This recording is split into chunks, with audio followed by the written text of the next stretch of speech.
What happens when the business you bought starts to break down almost immediately?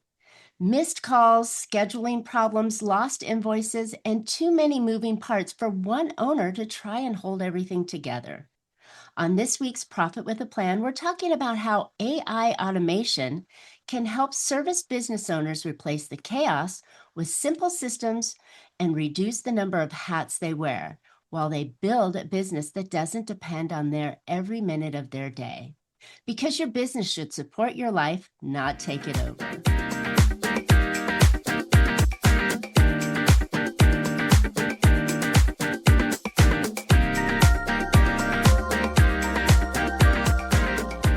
Hey, entrepreneurs, are you working too hard for too little profit? Well, welcome to Profit with a Plan podcast, where we help business owners grow smarter, increase profitability, and build a company that's worth more, whether you plan to keep it or sell it. I'm Marcia, Riner, business growth strategist and the profit booster behind Infinite Profit. Each week, I bring practical strategies and expert insights and real-world steps to help you grow revenue, improve margin, and build a stronger business. This episode is brought to you by Infinite Profit, where we turn strategy into profitable growth. I had to turn off my alarm that was going off on my phone, so I stumbled a little bit. But hey, before we jump in, I do have something special for you. If you've ever plateaued your marketing and it's not producing the return that you thought it should get, go check out my free Profit Booster Growth Map. In just a couple minutes, it'll help you identify where to bring in more qualified clients and where those profit leaks might be costing you more money than you expect.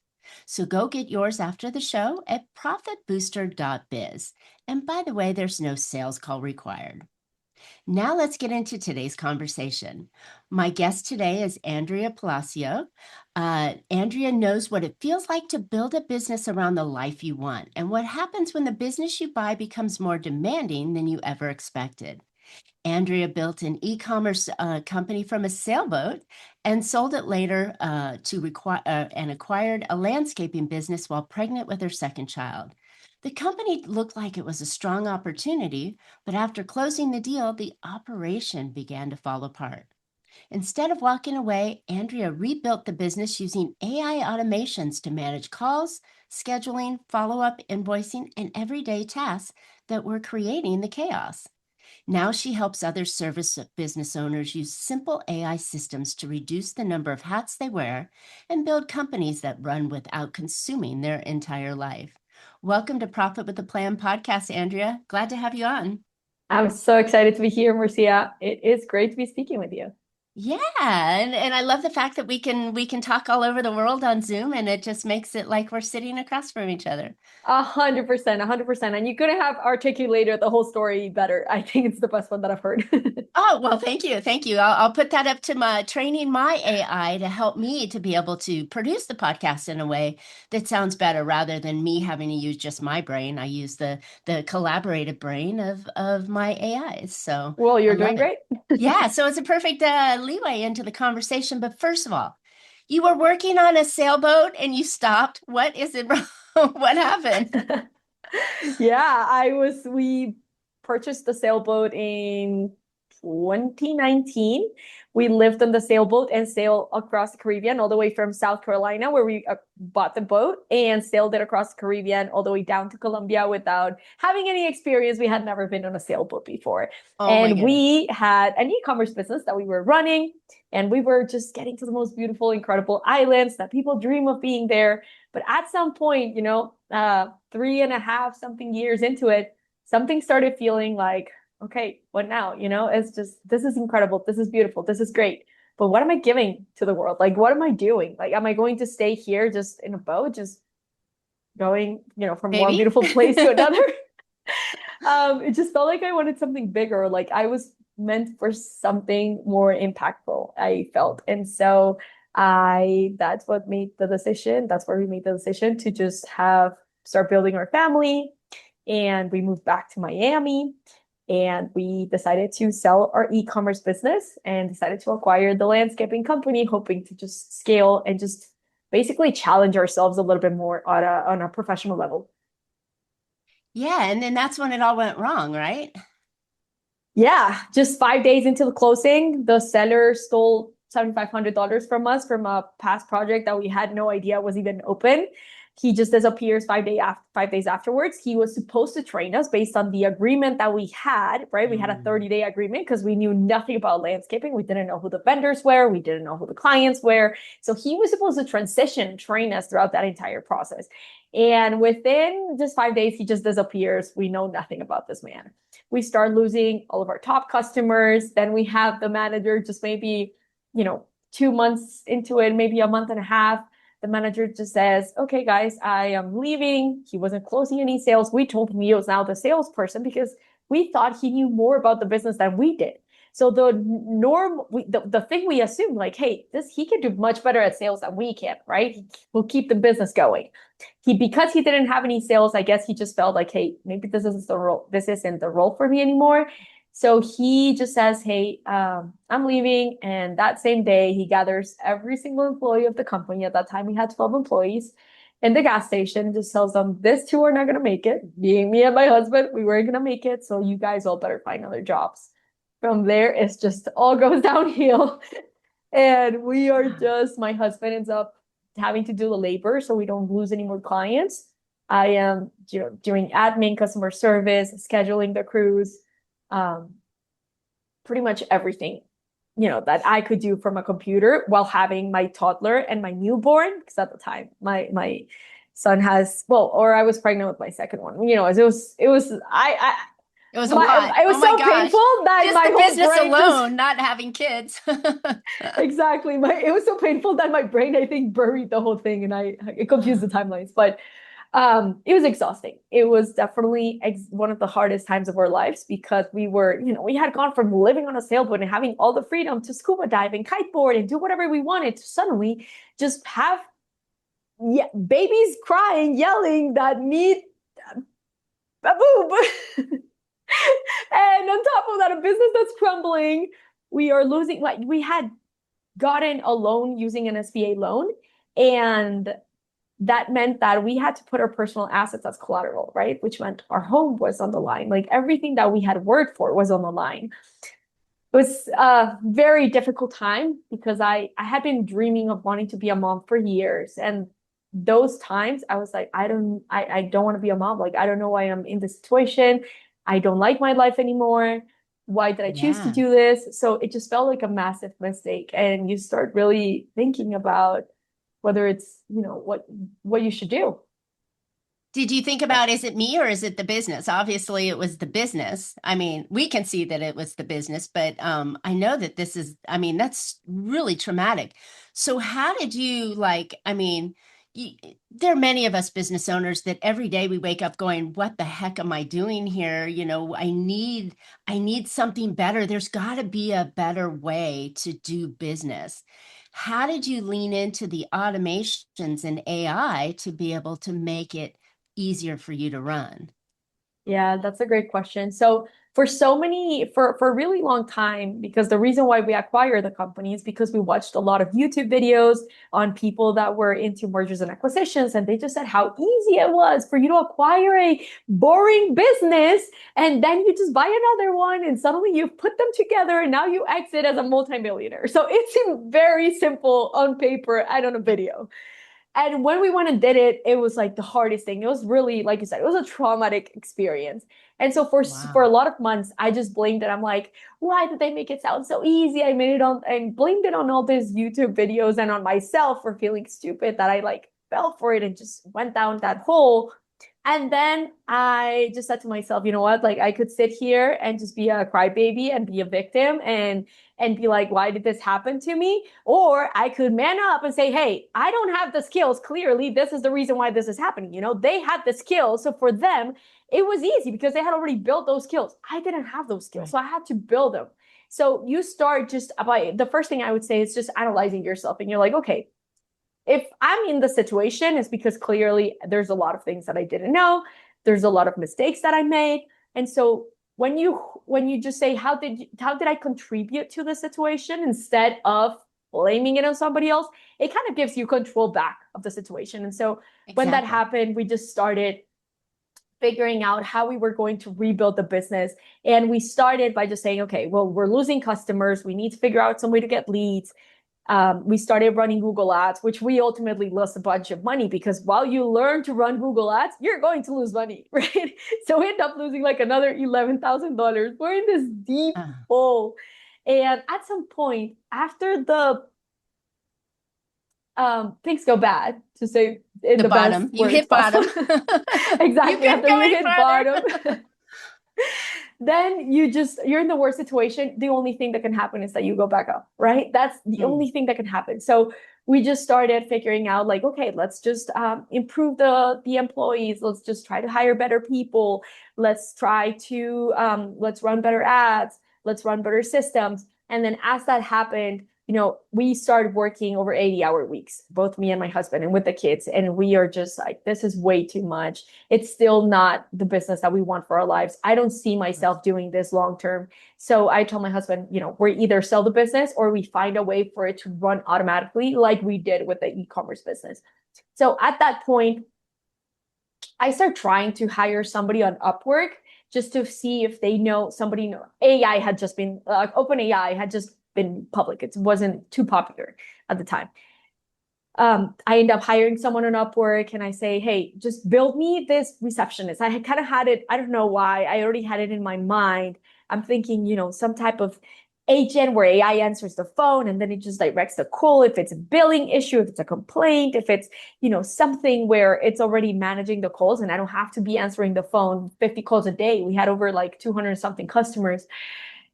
When that happens, the freelancer just ends up with nothing. 5 months later, I had already paid him $700. 5 months later, nothing. I'm just like, oh God, I'm in the same spot as I was before. So I tried hiring somebody else, and this time, it was a woman, and she just built an automation that on a tool that's called make.com. And the automation was super simple. It was anytime that our crew completes a property, automatically we're going to send an email with the pictures of the service. So we stop getting complaints and we stop getting clients saying, hey, we just did the service. This is what your property looks like before and after. Here's the timestamp of the visit.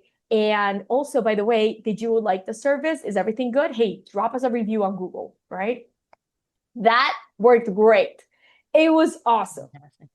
Yeah. So then we just like, okay, I'm looking at this automation. I'm like, how hard can this be? And I just start dissecting the whole thing. And I'm like, that's it. I don't need to know how to code. Like I could totally do this. I mean, I had been building websites on my own. And then I start just diving deep into AI, just learning. By that time I had already taught myself just like Premiere, Photoshop, all these different tools on YouTube.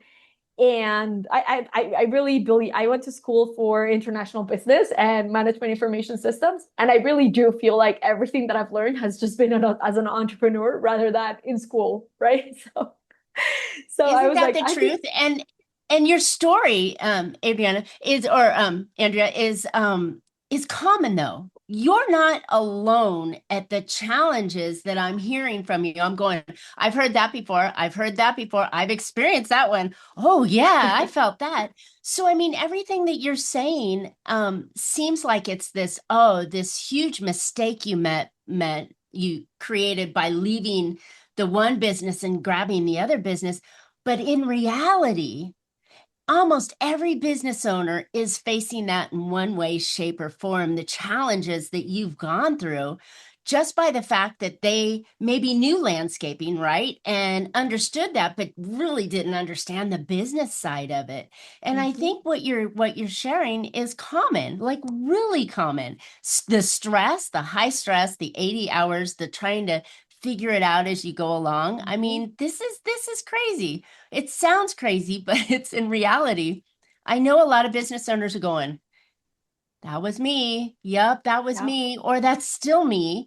And oh, I still have that problem. And so I love that you're able to just kind of like laugh at it now and yeah, go, hey, we did. It was crazy. It was wild, but I self-taught myself, how to do everything. And that's kind of the entrepreneurial journey that is so common that we just figure it out as we go along. So now, fast forward. We've gotten through all this stuff. You started to put the automations in. You mentioned that you had automations in ways to answer calls, to do customer service, to do, lead generation. I mean, there's many tools that you can use to create this, right? If we go back to say maybe one, right, which is really common, and maybe the lead generation. How did you do that? How did you build that? Great question. So I think the first thing is just to understand. So at the end of the day, AI is just a tool to help us achieve a specific outcome, right? We are not, AI may be the solution, it may not, right? You can't automate something that a process that does. Hey, quick pause here. If you've ever wondered what your next smartest move should be to grow your business, well, I've built something for you. It's called the Profit Booster Growth Map. It takes only about 2 minutes, it's totally free, and it shows you exactly where you're leaving money on the table and what to fix first. Go grab it for free at profitbooster.biz/growth map. Then come right back to the episode. And hey, right now, you're the system that you guys have going, even if you do it manually, it just doesn't work. So it means you have to rebuild your system, right? So Right. when you're able to do that, now you start thinking, okay, well, what can I delegate to AI? What can I automate, right? But that's after you've really understood the exact constraint of your business. On our end, when we looked at lead generation, so for our landscaping company, we just started using Google Ads, and AI literally optimizes all of our ads right now to the point where our ad spend has significantly dropped, and our we have received a lot more leads. That's just because AI can be a lot very specific. Like it's going to review the campaigns. Like a human just won't dive as deep as the AI can when it is connected to your Google Ads account and when it can just do deep research in your whole advertising strategy, right? When I look Got at it. my AI business, all of my leads come from my content generation. And so I created a content machine where I am literally just recording, but I have AI analyzing, doing research for me, analyzing all the videos. It edits the videos for me. All I do, it writes the script on my voice. So all I do is just record the videos. I could even have AI record it for create those videos for me by using my clone. But I just prefer, I feel like I give it more energy that my clone will be like very static. Got it. Got it. Interesting. So the fact that you're coming in and you're saying that, you got to have a solid system first, right? You got to understand where the repeatable systems are first. Then you can go in and have AI improve them, right? And maybe manage or micromanage it for you. We all know that you still need human oversight on top of the AI on it. But when you're doing something that has a very repetitive task, in your example, your ads, right, or your content creation, this is a very repetitive task that goes on all the time that needs to be done all the time. And so Mhm. you put that to AI and it improves it, right? That's correct. That's correct. So AI can just dive a lot deeper. And especially, the hard thing is just training it because people kind of expect AI to just out of the box do the thing that they and speak in their own voice. And it's just this super general AI slop type of things that you get because AI was trained on everything in the internet, on different books. But ultimately, if you don't train it to be very specific to you, you're going to get the same result that a million people or more people are getting, right? It's very generic, it's not Right. specific to you. And so the difficult thing or the where the time constraint is where you when you have to train the AI agent or whatever it is or the system. Okay. So I tell a lot of my clients, I'm like, don't expect this is as if you were hiring a junior employee, You still have right? to You train don't them. expect exactly. You still have to train them. You still have to give them the SOPs, set up clear expectations, right? The same exact thing happens with AI. Right. I love it. I use in our previous calls, we talked a lot about AI in our industries and how involved both of us are. I think building that knowledge base, right? And giving it enough Mm-hmm. information so it truly understands who you are and what you're trying to achieve. And then you tweak and adjust until it starts to understand and know you. My AIs know me so well, right? That they're actually doing things for me that I didn't even realize, which is fantastic. They're giving out my information through AI searches now, which is a lot easier than what it was in the past. But I think that's Mhm. all done through the knowledge base and the training and the teaching. And like you said, it doesn't occur overnight. It does take time. What about some of the neat works that are out there right now, such as the skills or the co-working or the early coding kind of thing? How does that play into some of your automations? So, are you referring to like how I include scales or use Cowork instead of Cloud Code, or what are the tools that I'm Yeah, using? well, there's different ways, right? Well, let's take a step back. From what I understand, there are five or four or however many levels Mm-hmm. of AI, Mm-hmm. right? There's the one that you Mm-hmm. ask basic questions, it gives you basic information back. Then, as you start to progress into the higher levels, it's enabling the AIs to start thinking a little bit more on your behalf and doing things for you. So, do your skills require? Are they entry level skills like level 1 and 2, where you can ask it to do some things and it gives you back the information? Or are your automations working more on the higher levels where it requires certain trained skills, certain connections, certain maybe we'll use some language here without blowing the doors off of people, but API and MCPs and things like Yeah. that will help the AI work on your behalf. How are you Yeah. using those? That's a great question. And I love that you bring up the different levels of AI. I tell my clients we have 5 levels of AI, and most people only experience level one, right? So think level one, something like you're speaking to either Claude or ChatGPT, and you're just using it to brainstorm. So you ask Mhm. questions, it responds, right? I personally live at level five, and level five is when you're using tools like Claude Code or Codex, where you are now building your own tools and your own solutions. And so a lot of people just kind of look at level four as being the last level where you're using tools like co-work, and you can actually have AI do a lot of work on your behalf, like creating presentations, pitch decks, Excel sheets, financial statements, reports, right? AI can do that for you by just having a conversation with it, right? Mhm. I personally, I've just spent so much time building and automating my system, like my entire 3 businesses. And when I say three, I think of my personal brand as its own entity, right? Its own thing. And I have over 80 automations that were built on Claude Code. I have over 20 agents, AI agents, and I have just different systems like again, that whole content machine, right? When you have from the top, you're like doing the whole research, gathering ideas, to the recording, to the video editing, to publishing automatically to 7 different platforms. You're now, I don't, normally I would have had to go to LinkedIn to post, to Instagram to post, to TikTok to post. Now I just literally just change a button, and I don't even do that. My EA does that, and it goes out to all 7 different platforms. So that is an entire system that just saves you so much time, where you would normally, if you're recording, editing, doing the whole thing, it could take you hours per week. So the whole goal for a business owner is to do a time audit and an energy audit, right? Understand exactly where your time is going, where your energy is going. And then you start thinking, you're like, okay, what can I delegate to AI? What can AI do for me, even for your team? Because if you free up your team, now you and your employees are now going to be able to focus on high leverage activities like just building that relationship with the client, just being on sales calls, closing that emotional connection that only Mhm. we can do. And this is where you just start, just seeing the difference in how fulfilled you are as a human. And most importantly, like how much value you're really bringing to the other person that you're serving, right? That client, I or love even it. to I your love own it. team.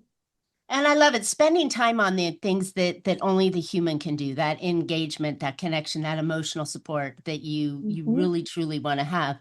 But let's take a step back. So you and I are level fivers, easy. I'm doing the same thing. I've got a second computer that's Mm-hmm. running constantly for me, doing some things. But the everyday business owner, they're stuck in level one. They are. Maybe they'll take a step into level 2. Maybe they'll play a little Maybe. bit at a Mm-hmm. level 3, right? But this Hmm. this kind of stuff is very scary and overwhelming, and it can be almost another job to get everything set up. It Do is. you recommend that they take time on the weekend to learn this stuff, or do you recommend that they hire people to do it? How do you expect people to, the everyday business owner, to start to add these automations in? Yeah, that is a great question. So I'll tell you that the number of business owners that I see that are overwhelmed by this whole thing, it's like when they just see through social media and they see like everybody's talking about AI, they don't really know where to start. And Right. it could be just, it could feel like too much.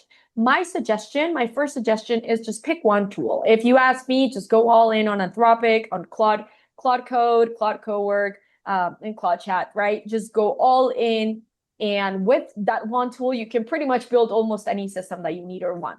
Okay. Now, instead of doing it all, trying to just do it all at once and hoping that it's going to automatically do it. Like you do, we have to be conscious that we do go through this process of feeling uncomfortable. It's totally normal. Like you are going to fail anytime you're learning a new skill, new language. I had to learn how to do sales. I had to learn how to do content. I failed a lot of times. If you ask any successful entrepreneur, they have failed more times than they have succeeded. And that's part of the process. So it's okay to feel uncomfortable as you test these tools and try to build these automations or systems, right? But it's also trusting that it's okay to fail and it's okay to just attempt to delegate it to AI. Like, hey, how can you help me do this? And AI is Mm, the only technology in the world that will teach you how to use it, right? yes, So I know. you I don't love even it. have to like try to figure it out on your own. If you don't know what you're doing, just literally take a screenshot of the thing and drop it into Claude or say, hey, I'm trying to do this and it's giving me this screenshot. Like, what should I do now? Right. And so it will guide you step by step onto what it should do and how to do it. I have both clients. I have clients that hire me to do the full work for them. And I have clients that are a part of my program where I'm just teaching them step by step on how to become an AI first company. I love both, Mm, but I do feel like the people that just, if you hire me to just do it, you're still going to be in that mindset of like, I'm still typing. I'm still thinking that AI can do things, but I don't know how much because the systems are done and built, right? Whereas right. you go through the program, you are going to start changing your identity. You're going to start learning that you need to be speaking to your computer and not typing anymore. Like nobody types it, like nobody that's an AI first company is typing anymore, right? So Exactly. so just this little changes, these little habits are different now. And how do we implement them to just ultimately change our entire output, like just your level of productivity? And as the founder, as a business owner, you're setting the standards for everybody else in your company. So what Exactly. you do makes a massive difference because you're telling them where to go. And I think where I recommend people start, and I'm not an AI coach at all. I just Mm-hmm. use a lot of AI in my world. But I think the space that I always do is like, okay, first of all, when you're leading the company, you have to understand, you don't have to know how to do everything, but you have to understand the capabilities and the possibilities. So by Mm-hmm. getting involved in AI to help with your automations and to smooth your systems over and make your business run better, you have to understand enough, so you have to get your hands a little dirty. I always like to make sure that they're taking, what is something that you do every day, all the time, or once a week? You do this process. Well, then that's the first process you start to work on with AI to help improve it for yourself so it can do more for you. Mm-hmm. Then, as you start to get the training wheels off, right, and you start to ride the bicycle a little bit more, then you can start to see the possibilities of what it can do. And I love your example of saying, hey, this is what I'm struggling doing. Help me build this, right? And asking AI to help you do it is a great way to learn how to pull back the curtain and get your hands dirty with it. But I think that's what you have to do as an AI forward company, which is almost going to be required here really soon. If you're not thinking in this pathway, you're going to get bulldozed over. But having 100%. that thought of what are the possibilities, and I think that's the exciting part, that if you don't get involved with yourself and start to play a little bit, then you're relying on someone else to tell you what's possible. Then you're relying on someone Hmm. else to fix it, relying on someone else to create the next thing for you. And then now you're Yep. deep in pockets rather than deep in the idea and the possibilities that you can, where you can take your company. Yeah, 100%. And I completely agree with you. In fact, I see that, when you train an employee in your business, there's three things that you look at whenever they're doing a good or not so positive job, right? It's the training that you provided, the expectations that you set, and the motivation that they have, right? And so Hmm. when you become an AI first founder or business owner, these two things, the training and the expectations that you set for your employees, completely change because now you know that the job that they should be doing should not be taking as long because the 10 hours that was taking them to do just two tasks, they should now be able to fit in those same 10 hours, eight different tasks just because of how productive they are by delegating a lot of tasks to AI. And so the whole training, the whole set of expectations as to what you expect from them is completely different, right? And And so will continue that to grow. changes the whole thing. Yeah, of course. It And does. that's your And I competitive think advantage as a business. exactly. And I think that's when we start to look at, okay, how are my operations going to improve? How are my financial projections going to improve, right? Because if I Mm-hmm. can make my human employee more productive, then they're enabling themselves to get more done in less time, meaning either I pay them Yep, less or my company is able to grow and scale, right? I of mean, there's course. so many options that we can do by improving and innovating the way we operate our company. And going back to your original experience of, not knowing how to do anything to now you've got all this stuff being done for you, that's opened it up where now you can grow the company because you're not stuck in the minutia. You're not stuck in the everyday Yeah. tasks that the leader or the CEO shouldn't be doing, right? They should be delegating Mm-hmm. and moving and then allowing the company to grow with them because that'll definitely hold you back. But I think this is such a good conversation. I think that we can do so much with AI, and I love the idea of just figuring out what is possible and then starting to take those little steps to implement them into your business so that you can innovate and be bigger, better, faster, stronger, even at whatever pace you want. If it's a small Yeah. incremental improvement or in market domination, it's all Yep. possible, but it's not possible if you don't involve AI in it. So, Mm-hmm. Andrea, we can talk, like I said, for days on this stuff, but where can listeners find out more about you, how you built your systems, and maybe how they can get a little support? Yeah, of course. So I have actually built a personalized business stage guide where you're going to be able to identify exactly what stage of the business you're in and how AI can really help you leverage, just if it's lead generation, if you're now just trying to scale and build the systems, how you can actually utilize that. I'm most active on Instagram. So if you just DM me the word stage 26, I will send you over that quiz that will show you exactly what the steps that you should take are in order for you to really, get your hands just get started and know exactly what it is that you need to start building for your business to really go to a next level, especially by using AI. Love it, love it. And I think that's the starting point, right? We're drinking from the fire hose with AI. It's coming at Mm-hmm. us so fast and everybody's talking It about it is. and they're all doing all these things and the business owner goes, where do I start, right? And this is a Yeah. perfect place to figure out exactly where to Mm-hmm. start based on It where is. you are in the business. So I would encourage you definitely to take Andrea's quiz and get that going. Yeah. Yeah. And on Instagram, it's just my first name, last name. You can find me there. Just DM me that word and you'll get it automatically. Perfect. And yeah, all of that will be in the podcast notes, so you'll have easy access to it as well.